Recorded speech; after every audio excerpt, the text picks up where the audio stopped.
Estimados alumnos, bienvenidos al programa Autodidacta Virtual Ecole de la Enseñanza en Comprensión Lectora, organizado por la Escuela de Negocios y Gobierno UTrivium en convenio con la Universidad Marcelino Champagnat.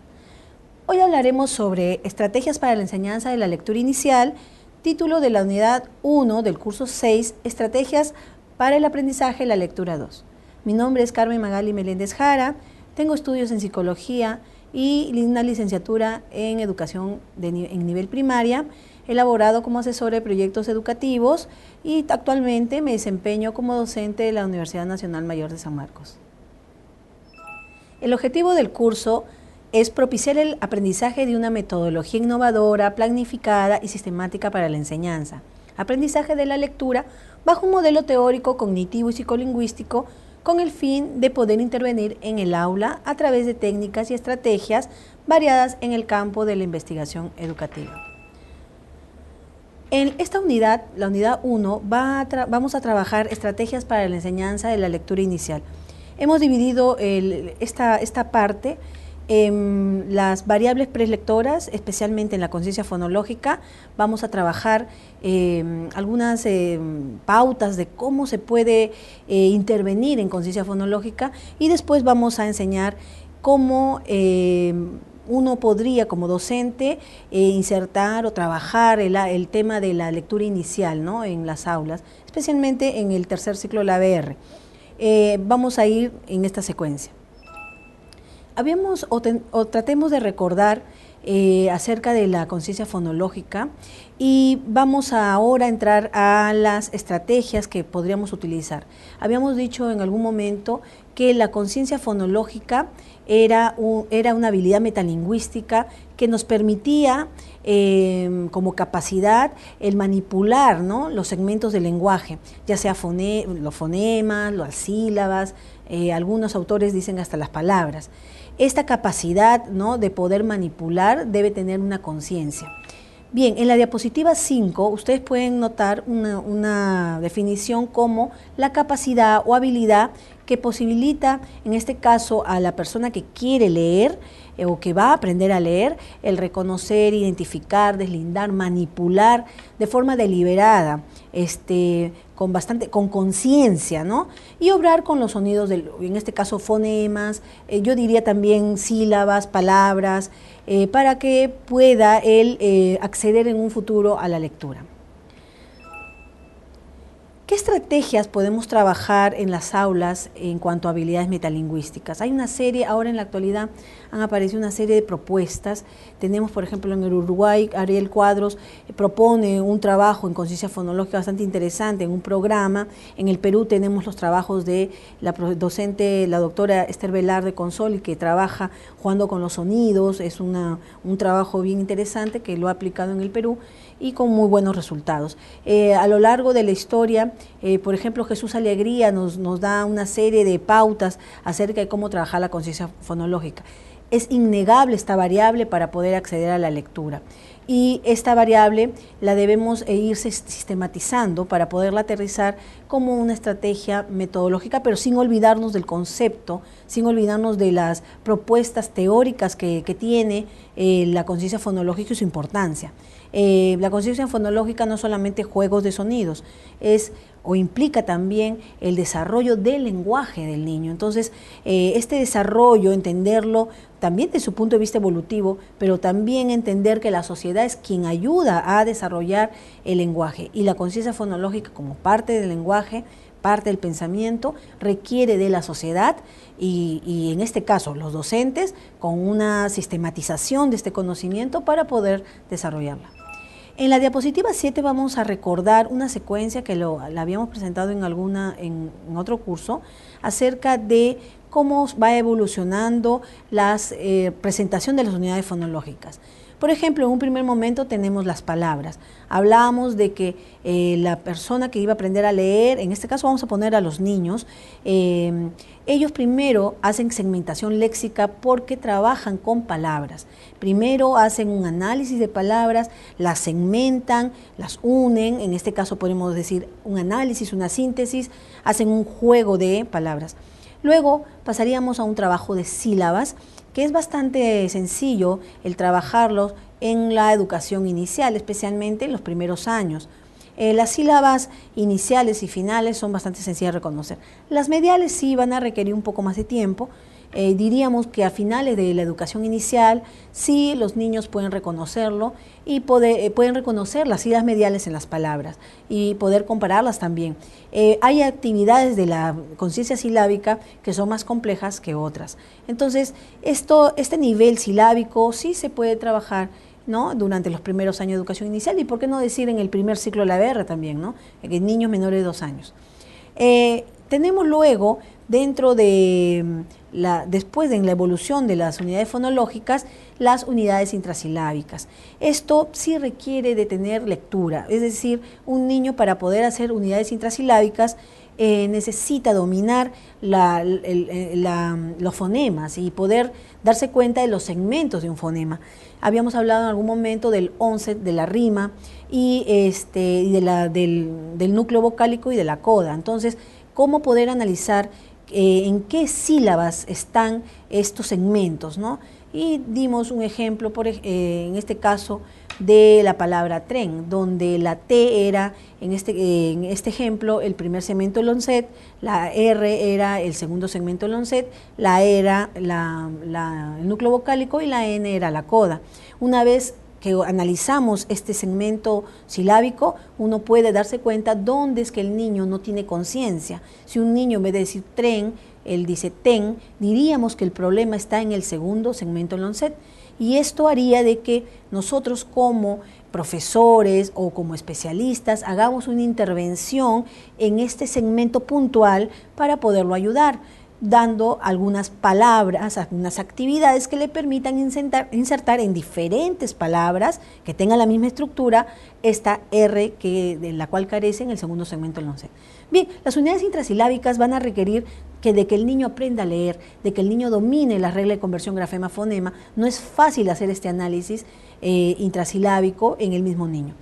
Y el nivel fonémico es el nivel también que va a requerir de lectura previa, pero no en todos los casos. Por ejemplo, hay niños que no leen, pero sí podrían hacer un reconocimiento de la palabra, por ejemplo, Susana. La palabra Susana empieza con el sonido S. Este sonido S sí es reconocido por niños que no pueden leer, ¿no? O si le pides, por ejemplo, que reconozca en la palabra pez, ¿no? Si el sonido final es fricativo, se puede alargar y es más reconocido, sí es mucho más fácil para los niños. Pero si uno le pide, por ejemplo, en el segmento de fonemas, que haga esto, ¿no? Le decimos, te doy una palabra y haz un análisis de la palabra, como por ejemplo, pelota. Y le decimos al niño que segmente en fonemas la palabra pelota como p, e, l, o, t, a. Esto no lo puede hacer un niño que no lee porque no existe una representación de los fonemas ni de los grafemas dentro de su almacén léxico ortográfico. Entonces va a requerir para estos niveles mucho más avanzados estas representaciones y básicamente hacer este ejercicio de análisis es bastante complejo en niños no lectores, ¿no?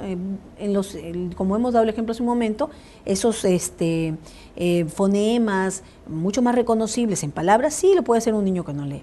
En una investigación que estuvimos haciendo en el año 2009 en algunos colegios, que ya se ha publicado también en la Universidad Nacional Mayor de San Marcos, los resultados de la prueba THP, que pronto será publicada en EOS España, vimos antes de crear la prueba, en una prueba piloto, cuál de las actividades no podían hacer los niños a nivel fonémico. Y al menos en estas muestras piloto, el problema en niños muy, muy capaces era el hacer el análisis. Pero no pasaba esto con la síntesis. La síntesis de palabras cortas, como por ejemplo pan, si le decíamos la palabra en segmentos, ¿no? P, a, n, era más sencillo. Si le decíamos g o l, era más sencillo para unir. No en todos los niños, pero muchos niños sí lograban acertar y podían hacer la unión.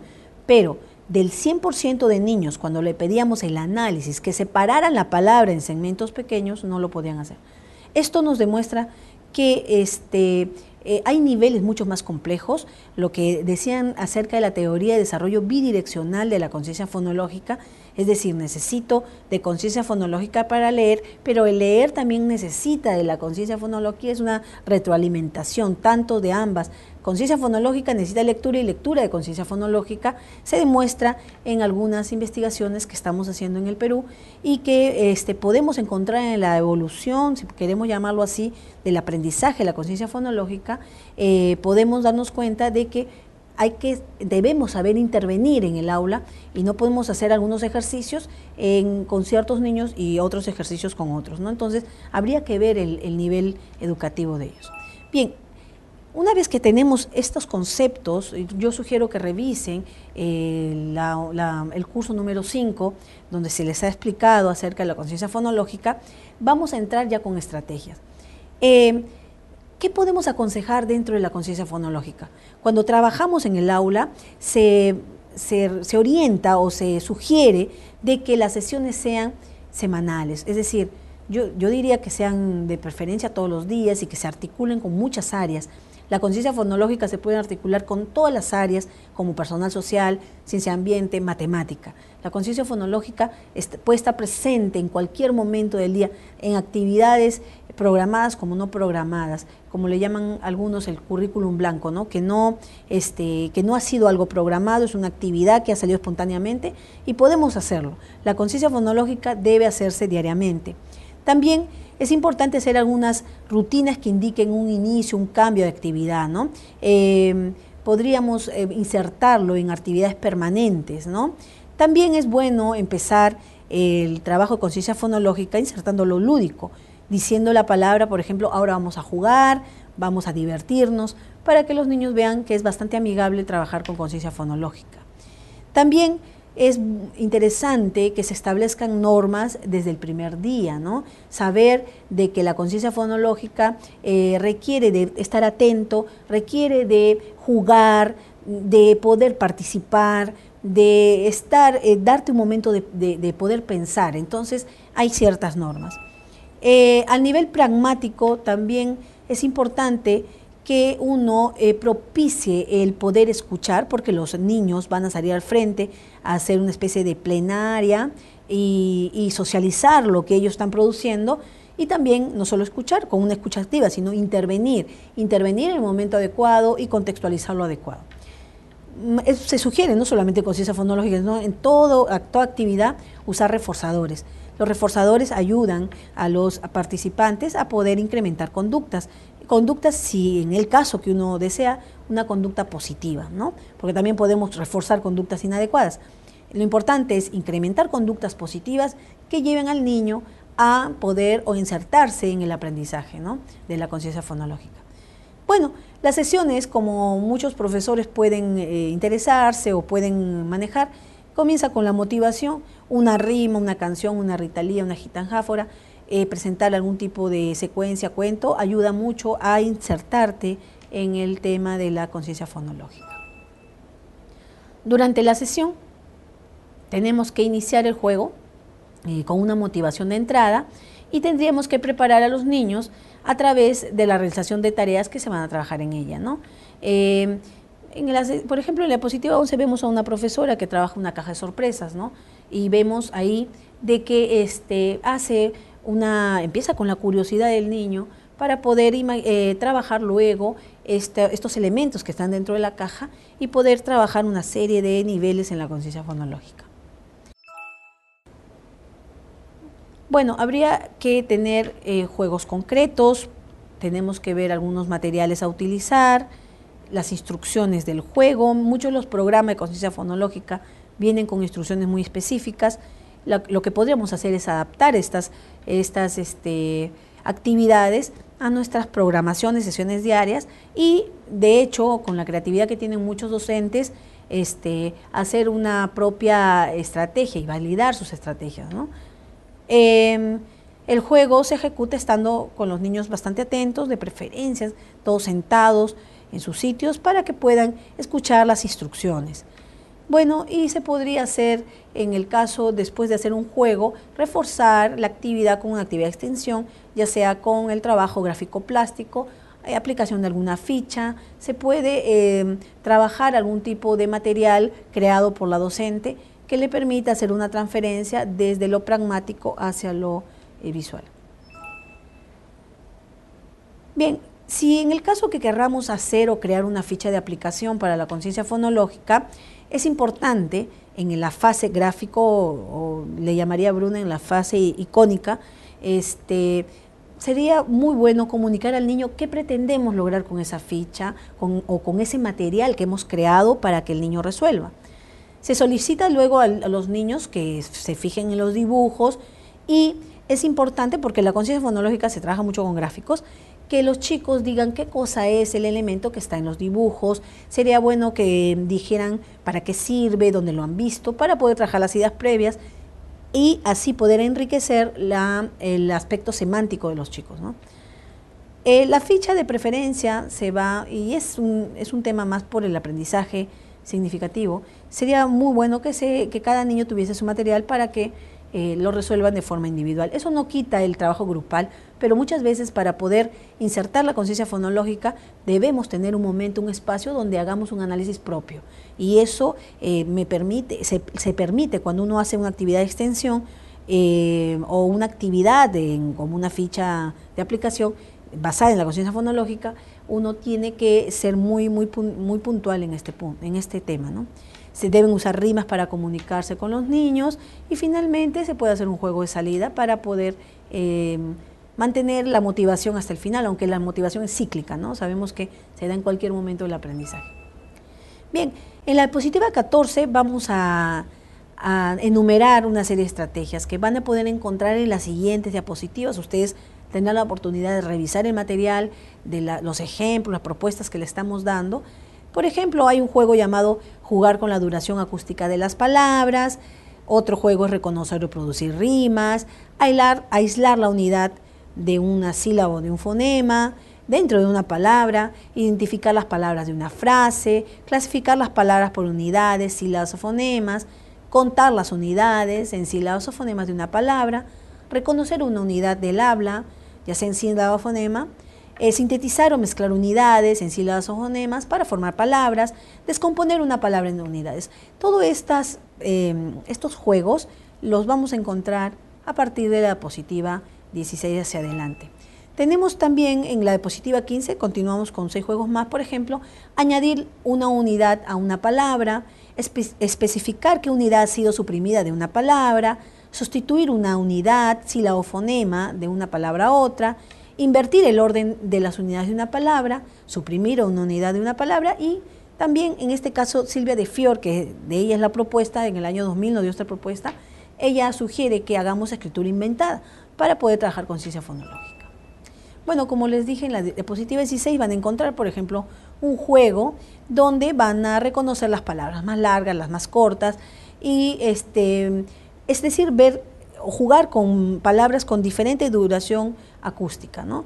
Entonces podemos trabajar palabras como, por ejemplo, sol, podemos trabajar sol y hacer una palma, o trabajar la palabra metropolitano, ¿no? Que es mucha más larga, ¿no? Entonces el niño puede ver la palabra metropolitano, metropolitano. Le preguntamos a los niños cuántos golpes de voz o cuántas sílabas han escuchado o cuántas palmas han escuchado. Si uno apoya las palabras con golpes, palmadas, golpes en el piso, trabajar con toc-tocs o hacerlo con corrospun, ustedes vean el estilo que ustedes quieren trabajar, los niños van a notar acústicamente y con ayuda visual, al hacer este apareamiento, cuál sería la palabra más larga y cuál es la más corta.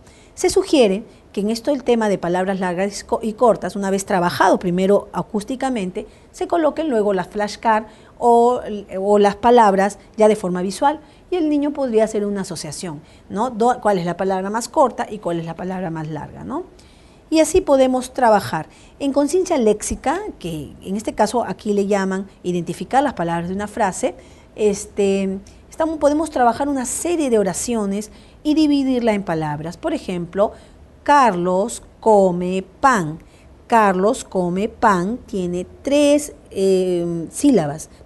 palabras. Y estas 3 palabras están dentro de una oración. Sería muy bueno que el niño identificara cuántas palabras son. Podemos hacer este mismo juego con hula hulas, donde los niños en cada palabra van entrando en un hula hula, situación que le permite a él vivenciar que dentro de una oración existe palabras. Esto nos permitiría en un futuro también de que los niños eviten, o al menos no se desarrolle tanto el problema de el juntar o el agregado que existen entre palabras. Por ejemplo, los niños agregan o juntan la palabra me voy a la, lo toman junto como si fuera un ala de un avión, de un ave, ¿no? Me voy a la misa, por ejemplo, ¿no? Entonces, evitar estas síntesis innecesarias. Bien, y así tenemos en la diapositiva 17, por ejemplo, un trabajo de sílabas, donde se pregunta a las personas, a los niños, con qué sílaba empieza maleta, y a nivel fonema sería con qué sonido empieza maleta, ¿no? Hay que identificar cuál es el nivel, si trabajo sílaba es sílaba, y si trabajo fonema es sonido. Y así en la 18 encontraríamos producción de rimas, trabajo de algunas sílabas. Bien, si ustedes revisan su material van a encontrar muchos ejemplos hasta la diapositiva 25 basado en Silvia de Fior. Quisiera mencionar, a partir de la diapositiva 26, existe un programa llamado Jugando con los Sonidos de la doctora Esther Velarde, que ganó el premio en el año 2010, de la mejor tesis, el segundo lugar, ¿no? La mejor tesis en la Universidad de San Marcos, y ella propuso en su libro, en este libro que ha sido publicado en San Marcos, ella propone un programa de Jugando con los Sonidos, ¿no? Ustedes van a encontrarlo esto también en sus guías, la ficha técnica al menos, y algunas actividades que ustedes puedan, para que ustedes puedan trabajar y también crear, ¿no? Lo importante es tener las pautas para poder hacerlo. Este programa, creado por la doctora Esther Velarde Consoli, adaptado por María Clemente, o sea, ha sido adaptado de María Clemente Linuese y Ana Belén Rodríguez, nos permite trabajar con niños de inicial, primer grado y con niños con problemas de aprendizaje, sea el grado que tengan. Importantísimo trabajar de forma transversal la conciencia fonológica y la lectoescritura. Tuve la suerte de hablar, tuve una conversación con el doctor Fernando Cuetos Vega en el año 2009 que vino a Perú, y recuerdo de que se le hizo una pregunta a él y él muy amablemente me contestó de que la conciencia fonológica se debía trabajar de forma transversal, era lo mejor en forma paralela a cualquier método de lectura. Si queremos enseñar a los niños a leer, está bien, enseñémosle a decodificar con el método que ustedes escojan, pero es importante que se trabaje los programas de conciencia fonológica paralelamente a eso. Bueno, el programa Jugando con los Sonidos tuvo una fase experimental en 2 momentos. Yo voy a hablar del segundo, con un proyecto llamado Proyecto Esperanza, que fue financiado por la Fundación Cayetano Heredia, y luego estuvo en su segunda fase el proyecto en la zona del Plomo, en el Callao, y también tuvo efectos muy satisfactorios, ¿no? Una vez aplicado. Se aplicó en niños de educación inicial, niños también de primer grado, de los primeros años, que tenían problemas de lectura.